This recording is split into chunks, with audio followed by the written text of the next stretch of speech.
জুলাই গণ অভ্যুত্থানে শহীদ ও আহতদের পরিবারকে সহায়তার জন্য ডিসেম্বরে ঢাকায় অনুষ্ঠিত হবে charity concert echoes of revolution. বিনা পারিশ্রমিকে গান গাইবেন পাকিস্তানি সঙ্গীতশিল্পী রাহাত ফাতে আলী খান। কনসার্ট থেকে আয়কৃত অর্থ জুলাই স্মৃতি ফাউন্ডেশনে দান করা হবে। বিকেলে ঢাকা বিশ্ববিদ্যালয়ের মধুর ক্যান্টিনে সংবাদ সম্মেলনে একথা জানান আয়োজনের সংগঠক স্পিরিটস অফ জুলাই। 21শে ডিসেম্বর রাজধানীর আর্মি স্টেডিয়ামে এই চ্যারিটি কনসার্ট হবে।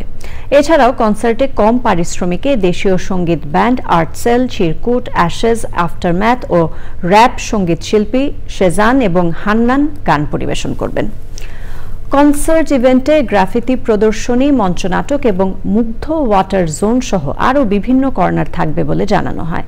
সংবাদ সম্মেলনে ছিলেন স্পিরিটস অফ জুলাইয়ের সদস্য ঢাকা বিশ্ববিদ্যালয়ের আন্তর্জাতিক সম্পর্ক বিভাগের শিক্ষার্থী হাসান মাহমুদ রিজভী, গণযোগাযোগ ও সাংবাদিকতা বিভাগের সাদেকুর রহমান সানি সহ পৃষ্ঠপোষকতাকারী প্রতিষ্ঠানের কর্মকর্তারা।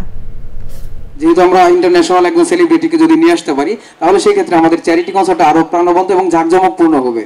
আমরা আমাদের জায়গা থেকে, আমাদের স্পিরিটের জায়গা থেকে আমরাও একটা উদ্যোগ গ্রহণ করেছি। যদি কেউ আমাদেরকে কোনো কোম্পানি বা কোনো প্রতিষ্ঠান এই কনসার্টটি পরিচালনার জন্য বা ব্যবস্থার জন্য বা অ্যারেঞ্জ করার জন্য যদি কোনো সহযোগিতা করতে চায়, তাহলে তারা করতে পারবে।